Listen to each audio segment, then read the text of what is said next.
first responders, when they arrived, they observed some smoke and some damage to a limited portion of the community center.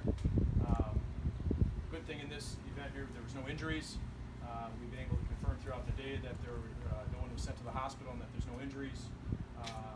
As soon as we determined that the scene was safe, we began working with our law enforcement partners. And anytime there's a fire or an explosion in a place of worship, that by itself will get a response from the ATF and the FBI. And so they began to respond quickly this morning to try to look into this along with us. And we've been working on this throughout the day.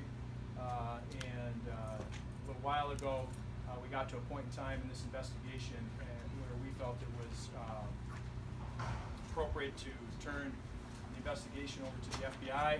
So Special Agent in Charge Rick Thornton is here to speak to you and bring you up to date on what the FBI is doing or has done, and then you'll get a chance to hear from the ATF, and I'll come back up to make some closing comments. Special Agent in Charge Rick Thornton. Good afternoon. So we spent the day following the notification, and as Chief Pott said, once the site was safe to enter, spent the day collecting evidence, interviewing witnesses. We'll talk a little bit about the sort of that general evidence collection process. You know, post-blast environment is very detailed. You search the wide area to attempt to recover as many components as you can of the device to help us understand how the device was made and so forth. That process is substantially complete, and as we confirmed a little earlier on Twitter, it was an improvised explosive device that was set off early this morning.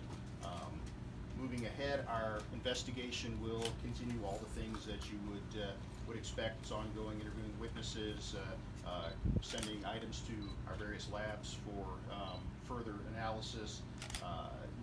Looking at videos, cell phone data. Again, all the potential areas that we can go in a federal criminal investigation. Because this is a federal criminal investigation, there are certain limits on what we can talk about.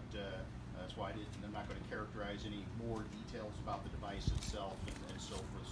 So please bear with me on that point. At this point, our focus is to determine who and why. That's how we go in these things. A lot of the questions we've been receiving from the media thus far. Is it a hate crime? Is it an act of terrorism? Who did it? All these things. Again, that's what the investigation is going to, is determine who and what the motivation was. Nothing further to report on that at this point in time. We have set up a 800 number, 1-800 call FBI. That is the number we would like anyone in the public that may have information about this incident, whether it's they were a witness to the event, whether they heard someone in a bar or a neighbor talking about doing something like this, whatever the case may be, anything that you think may have potential value to the investigation, please call the 1-800-FBI. As far as information going forward, routine updates will be provided on our Twitter account, and I don't think we have another press conference planned until and unless there is a major development in this case. Jim? Sure. Well, again, Jim Monteleschi, Special Agent in Charge for ATF. Special Agent in Charge Thornton and Chief Potts covered a lot of ground as to what we're doing out here today. First, I definitely want to express my thoughts and concerns for the families and worshipers and everybody who utilizes that center, that lives got disrupted this morning by this act out there that's under investigation. As you all understand, that's our primary focus on responding, and one of our motivations to try to find out what happened out there today is to give the folks and families who were disrupted by this some closure with that. As our name suggests, alcohol, tobacco, firearms, and explosives. If you didn't know what ATF is, the primary law enforcement, federal law enforcement agency that enforces criminal and regulatory explosives violations. And as the chief had referred to earlier, typically when there are fires or explosions at houses of worship, we deploy agents to them.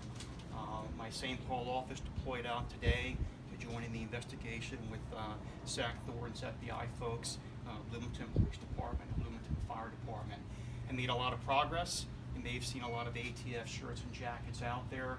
Again, we have agents, explosive specialists, fire investigators, a lot of specialties that go out in these types of situations to join the investigations, uncover evidence, develop leads. And as I said earlier, our ultimate goal is to find the folks who are responsible for this and hopefully provide some closure to the folks that were victimized by this morning. That's all I got.